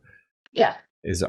Are there extra layers of grossness that will happen if you're in the commission world of NSFW? Yes. Unfortunately, there are people who that is their outlet, is basically buying the adult materials that they like. And again, they don't have that filter, and they're just like, you're doing adult stuff. You're used to the way that people talk to each other. And so they'll kind of like, when you do the commission for them and you're like, what do you think? Is this what you like? They'll kind of be like, what do you like? Do you like it? Is it fun? And it's just like, no, I don't. Look, this isn't for me. And you have to basically tell them, because they'll basically kind of they're trying to, like, getting the commission is one part of it. Having somebody who's also into it is a second part of it. So you have to kind of be careful of that. If you really enjoyed that kind of stuff and you talk to the person and you're actually, yeah, I really like this, I'm really into this, so I enjoy drawing this or whatever, just be careful of how you handle that. Because like, if they're really just like, they're like, yes, tell me more, say it slowly, then realize that they're going to go to the next person, kind of, this is how I'm going to talk to this person now, so that's one thing to be careful of. I've had that. I did a commission for a person. I had to pay for something like really fast, so I had to kind of like schedule a month where I did like 60 pictures for this person, and sometimes I had to draw them for them. Like, there's a program called Open Canvas where you could connect to another person, watch them draw live, where I would have to do that. One day I had to do some chores, and then I showed up like a little bit late. This person actively responded like I just stood them up on a day. They were mad, and I was just like, I'm gonna give you your money back because I'm not gonna do this. They later came back to me at a convention, and they were like, what I was doing and how I treated you, and I apologize for that. And I was like, that's cool, and but I'm still not gonna do any more commissions for you because it's not, but I appreciated the apology all the same. It's not commonly spoken of to fire your clients, but the more people I talk to, the more often I hear that there's sometimes a high-paying client who is just too demanding or difficult to work with, and you have to let them go. Yeah, again, it's that like they are aware of how much money that they're putting into it, and even if they're like, I will put this much on top because I know that you will not turn it down. And now that I've done that, you basically you're mine. If I want as many changes as I want, I paid for it. You're mine. That kind of thing. And I think that some of that is because, again, of that race to the bottom thing. people are like they're so desperate to get trying to pay for. They're also like they don't want to overcharge, but if someone's like willing to pay them a little, then they're willing to take on even to get that much, instead of just going like, I'm going to take enough on one commission to pay for the thing I need to pay for whatever that means. And instead they're just like, I will do all these small commissions and basically kind of get to be under somebody's thumb so that I don't think I can charge that, or this is what I can get. This is it, you know. And unfortunately, people are aware of that. The people buying stuff. The way I put it is like, you ever do like comparative shopping where you'll find something you're like, ooh, that's really good, but then immediately go and look and see if it's cheaper? It's like that. So they'll be like, I want this commission from this person, but they charge a lot. Who draws very similar to that person that I go to that actually? And they'll look for that. And then like sometimes you'll even get people who will be like, I want a picture that looks like this from that person that they couldn't get the commission of. Do that. And if the person's like, I don't know if I could really do that. And they're like, what if I paid you a little bit more? And then it's just like they're kind of like seeing like, what is your line? What is the thing that makes you crack? And it's kind of, I think that that's more gross than the fetish mining. Honestly, I mean, fetish mining is disgusting. But I mean, like, I think that people who know and are aware that they can kind of go like, what if I gave you this? How much are you gonna dance for me then? You know, I think that that's worse personally, because that's a very particular type of person. I want nothing to do with them. Not to one up you, but No, the one step darker or into the darkness further than that is the person that's like, they'll post in some public place or they'll send to a lot of artists this like message where it's like, well, why don't you just like send me your best art, or like a selection of art that you're really proud of, and then I'm going to choose from amongst you who I'm going to pay.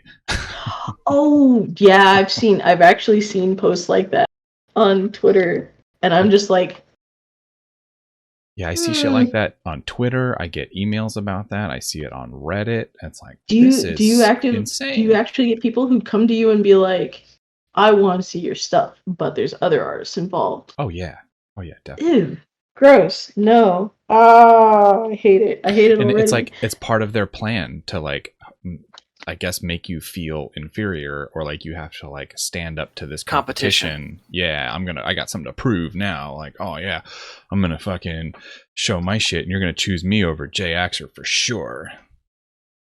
See, that's the thing. Oh no. I see people.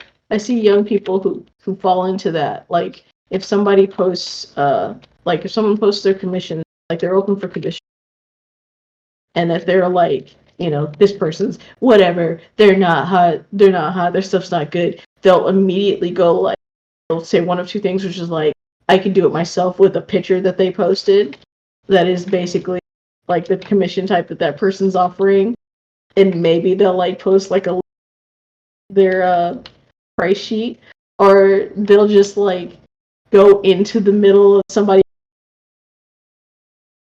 series down. Wow, I'm sorry, we got stuff. It's just like, oh wow, this blew up. Hey, I'm open for commissions right now. Stop. Sorry, we got a lot of mic cut out from you on that one. No. I know. I was tempted not to say it, but say it was a few sentences that you had that I think we lost. So which one? How far back? They go into somebody else's thing where they're talking really serious about something, and then they go, this really blew up, I'm open for commissions, regardless of whatever I mean, Moose, your post had a bunch of that, like people going like, is my stuff good? Here's my price list, you know. And I'm just like, that's fine, but because you're talking about prices, but I'm also kind of like, there, to be fair, a lot of the people that were asking that probably wouldn't get hired in general because they were like doing like very beginner level. I've never studied perspective or design in my life, and I'm just doing what me, Moose, could do if I were to try my hand at art. So are you guys familiar with like post bots? Like where people will hook up a bot and then like anytime somebody's like goes, I'm looking for keyword commission, the bot goes, I can do commissions regardless of whatever that commission is, and it just posts their stuff at this person. I didn't realize that was a thing until recently, and I'm just, that's even worse. So to get even more nasty, on Reddit there are people who will set up bots so that they'll downvote other people's posts as soon as they post, so that it doesn't get seen by anybody else. Jesus, so this is why I got out of the commission game. I'm serious, because it's way too cutthroat. I can't even do that. This is why I tell people, if you want to do posts on social media, whether it's Reddit or Facebook or whatever, have your friends at the ready to upvote it, because there's going to be bots out there that are automatically going to downvote it so no other people see it. Jesus. I mean, I have people that I watch on Twitter, and if they post I try and stuff, because I mean I know that I don't have like a huge audience, but you're cutting out a bit. I just said that if I have people that I watch, and then I'll retweet their commission open messages and stuff, so that at least it gets somewhere. Like I'll heart it and then I'll retweet it, because I mean maybe it helps. The funny thing is, like, we were on Jay's podcast the other day, and you mentioned that you guys were responsible for the people that were responding to my thread, and they had the adult content stuff. Well, you also liked my post that night, and then I started getting a new wave of them. So it is confirmed that you guys are the gateway to the adult industry, as it were.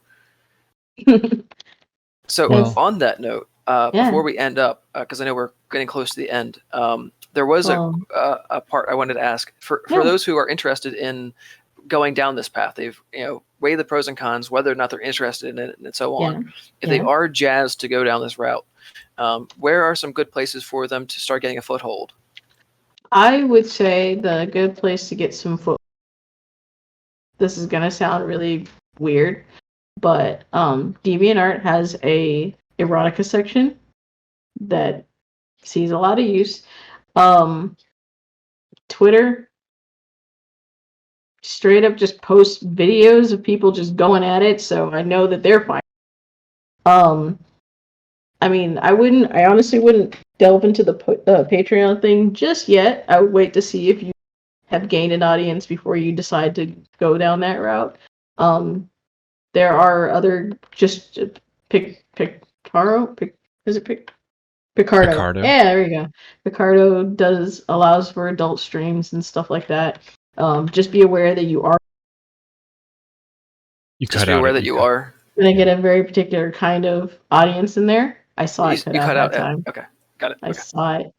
I'm aware of it. I'm watching you. Yeah, just look for the green bars around the picture. Yeah, I don't know why it's cutting out so much. It's really weird. It doesn't usually do that. But I would say Picardo, Twitter, Deviantart. Don't do it on ArtStation. I mean, I know people post butts and titties on there, but don't do it. You're not going to get anywhere with it, for one thing, and they're probably going to be like, stop. There's other adult sites that you can post on. I mean, if you don't really care about owning a site, there you can post on image boards. Honestly, I would just stick to like the places, the rivers and the lakes that you're used to. But nice. Just don't do it on Instagram, because they are already locking down, but that'll just definitely make them go like, bye. Not only that, but Instagram will track your account to sister accounts. So if you're posting on a separate account, but they even know it's your your IP address or from the same computer, they will say, even if it's like your brother or your husband that's posting from that computer, they'll say, we're going to shadow ban this account as well. Yeah, that's shadow banning is another thing that's still pretty new to me too, which I find kind of creepy. You do like you're banned, but you don't know it, so you're just basically talking to an empty room. But yeah, I mean, those are the places that I would suggest. Mostly, again, Twitter. I know people are like, ooh, Twitter, but it's just like if you basically just curate your follow list and like just mute terms and whatnot and be okay with blocking accounts, you'll be fine. Twitter's fine. It's actually not bad. It's a great place. Like I watch 40 people at max, and like I've basically got like this huge muted term list, and so far We just lost all of that after muted term list. that's it. I just said I was like I have hit no landmine, and it's just like all of it's just been artwork and stuff. So Yeah, I mean, it's what you make of it. Exactly. Yeah, Twitter is very curatable, if that's a word. Like you don't have to just dive headlong into Twitter. It's like there's a lot that you can do to be selective about what you're going to see. Yeah, so I always become a Twitter fanboy on these podcasts at some point because like, yay, Twitter, because it's like so much more customizable, the experience, as opposed to Instagram, which is basically just like you're at the mercy of the algorithm fully. Oh gosh, man. I see the announcements and see what people have to go through, and I'm just like, I'm just like, woof. Glad I didn't pick that as my platform. I would probably be like, that window tastes. Wonder what happened to that. So the one thing I want to say about Twitter real quick is the people will be happy if you follow them. So you can just follow liberally. But then if you don't actually want to hear what they say, you can, one, either mute them and they won't know, or two, just create a list of a private list of people that you're actively interested in listening to. And then that's kind of like a secret follow. Yeah. So that's the thing. It's like I was gonna say, it's just like if you want to see their stuff, but you only want to see it on your turn, they won't know that you have them muted. And oh boy, do I use that mute button. Well, we had wanted to ask you a little bit about your current career. The NSFW stuff dominated the conversation, but before we do wrap up, I would like you to speak a little bit, if you want to. What is your current career consist of? What are you doing now? I work at Congregate. I'm the senior artist, which means that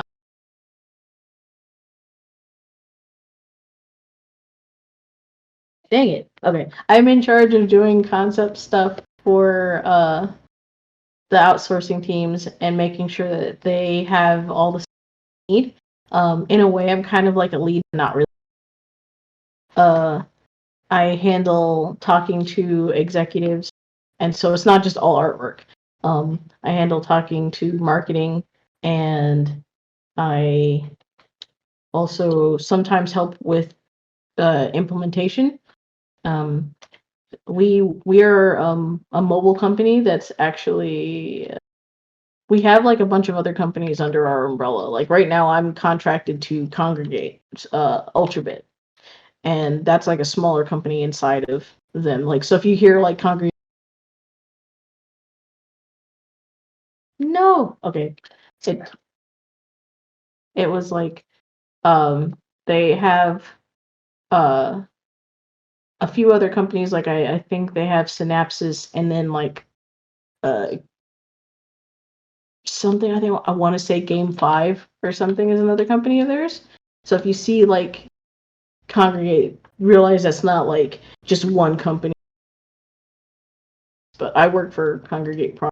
I'm just kind of like a cog that they move around into these different companies and stuff. So one day I might work for one place doing concept, and the other I'm just like talking to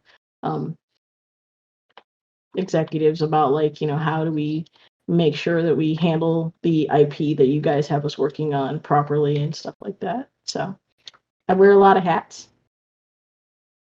And in mobile you end up wearing a lot of hats. Well, speaking of seeing and being seen, where would you like people to see you and see your stuff? I have a Twitter, Cami Veicht. I think it's no underscore. Um, I I believe is what I actually say that because I don't really look at, so I don't know it. I don't have it memorized.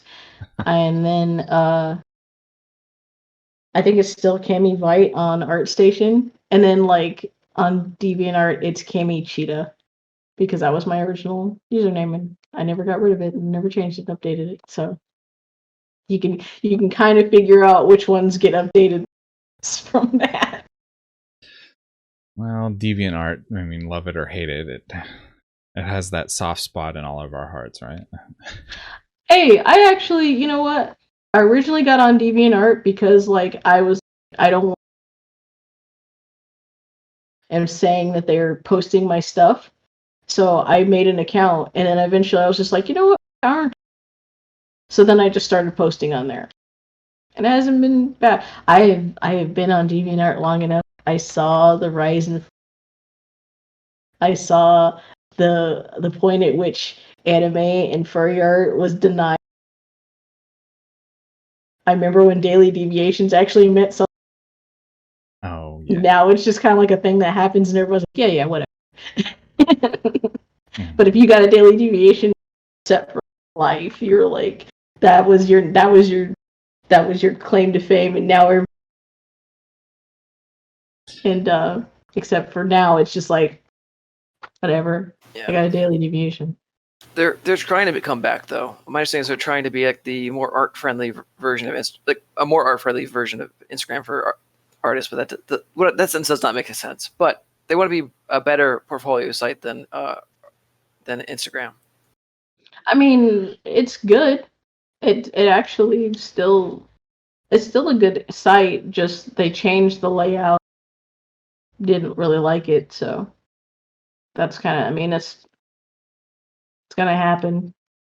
And as we lose better options, then people are gonna have to start going back, and then they'll get used to it. And then when they change that, then they'll leave and they'll come back, and then leave and they'll come back.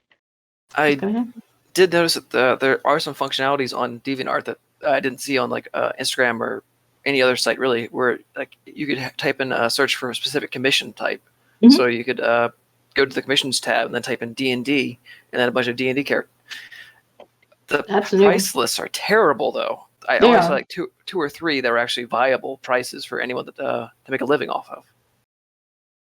A lot of that is because people are like, they don't know how to get started in commissions. This now trying to get trying to get the information out there how people can price themselves, but beforehand it's just like people are like, I don't know, this I would pay this because I did it. And obviously that's the price that this should be, that kind of thing. So, but yeah, I think as people get more information and have more people, these are good prices that you should be considering, then you'll get less of that, like, oh, I'm just going to charge $5 because it's quick for me to do it, and that's okay. I don't know what people's problem is, that sort of thing, So, I think I think that DeviantArt is doing okay. I like the fact that you can search for that kind of thing now. They also have. I mean, I don't know how many people know about DeviantArt Miro, Muro, where can you can draw a comment instead of just writing one. It gives you like a little art, like MS Paint looking thing, and you can draw on it, and then you can like leave that as a and stuff, which I think is kind of cute. But also, when you do that, it creates like a little account that keeps all of those pictures. I like my account. You can straight from there. So that's something else that they have. And I have used that before. I've actually drawn on comments that I've left on actors' pictures before and stuff. I think that that's really fun. I like that kind of stuff. I think it's really cute.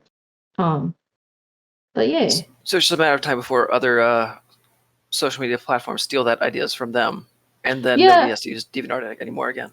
Yeah, and then, somebody will be like, none of this, whatever this happens to be, and then they'll be like, We just lost you on the last part. oh, I just said, like, and then, like, they'll be like, none of whatever they decide they don't want, and then people, because I don't care, that's fine. That's okay. They used to have, like, they used to be like, no adult stuff, and then, like, no drawings, no adult drawings, whatever. And then they had the erotica section, which was just photos, and people were like, are you sure? Are you sure? And so now it's all artwork and photos, whatever.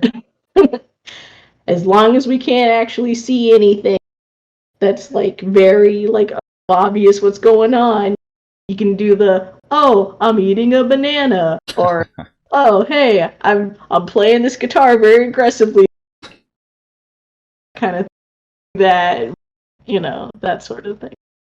It's like the no nipples, but except so, because you can't have nipples on DA. I don't know if you knew that. No, I didn't. But Learn something every day. that's good to know. Well, coming into this wrap up, Cami, our trademark final question for you. Aside from work, aside from the Oh wait, we did the other question first. What? Oh, I forgot something. What? Where do we want people to find her? No, I mean that's just asked that. Oh, I thought you were gonna say Twitch. Oh, Twitch. Oh, yeah. My Twitch name is Cami_Veicht. Well, we will have all of those links in the show notes, definitely. So if you're listening after this, go check that out. I actually forgot about the Twitch channel. Well, that happens. That's we'll remember for you. But yeah, one more question. Aside from professional and personal stuff, what's one thing in the world that's happening right now that you're excited about? I actually prepared for this question because I was really excited. It's a very small thing, but there is a baby seal that was born in the Kyoto Aquarium in Japan, and it was born hypoglycemic, and the caretakers were raising it, and recently they introduced because it had a birthday recently. They introduced it to ice for the first time, and they gave him a little ice birthday cake with little fish, and it was his first birthday, and I was just like, oh. They were teaching it how to swim, and how to hold its breath underwater and stuff, so that they can re-release it back with its mom, because they had to make sure that it would survive, and now it's doing like really well. So had a little birthday cake, and I was just like, oh, because I love that kind of stuff. I watched the Kyoto Aquarium and stuff on Twitter, and I just love it. So that's something I'm excited about. I know it's not like super big news, but it's big news to me. Well, I mean, it's the first one in like the last 20 where it wasn't vaccines or something. So. I mean, yeah, that's great and all, but he had his first birthday. He had a little birthday. They gave him a little cake, and it had like little colored ice cubes in it, and then they gave him like a little bowl of sardines, and then it was just like super happy. On the if you go to the blog, like I haven't, but if you go to the blog, and it's like at the end, it's like, and I was just like, I was super happy. Yeah, no, we're all waiting for like the really like voice from the sky good news, but I think it's much more important to cultivate as many little snippets of good news that we can, because all that shit adds up, and I think so. That's we have it way better than holding out for, oh my god, who's gonna save us. But thank you Cami, so much for this. This has been fantastic. This is super fun. Yeah, not only I never got to ask you the questions I wanted to ask you, but maybe next time. Oh yeah, definitely. There'll definitely be a next time for sure. Yeah. Yay! I'll do this again. Not only was the information great, but this topic is something that I think is yet another one that needs to be discussed more. So yeah, there definitely should be a next time, and we'll get to other stuff besides just the dirty smut. The thing is like I want people to be comfortable with the idea that they can do it and not feel ashamed that they decided to do this thing. You know, I mean, because unless it's like you're doing something that's and immoral, then there's no problem with it. It's natural. You're not forcing other people to be into it. This is something that you enjoy, and if it's like if there's a cross between your work and that, again, handling yourself and being smart about it. And I really want people to not be afraid to be like, oh, I picked the wrong path and now I've screwed myself. I mean, I think you only do that if you know for a fact that you have basically chose the wrong job. Like, oh man, I really wanted to go into ballet, but I started off with chopping people up. So that's going to be a little bit of a long walk to go back from, that kind of thing. It's just like, it's all artwork at the end of the day, really, and it's just a matter, people are people, and there's like, respecting yourself and respecting other people. It's important, most of all, respect yourself. Yeah. Perfect words of wisdom to end on. Thank you again, Hey, Cami. We'll see you soon. I want to see the highway.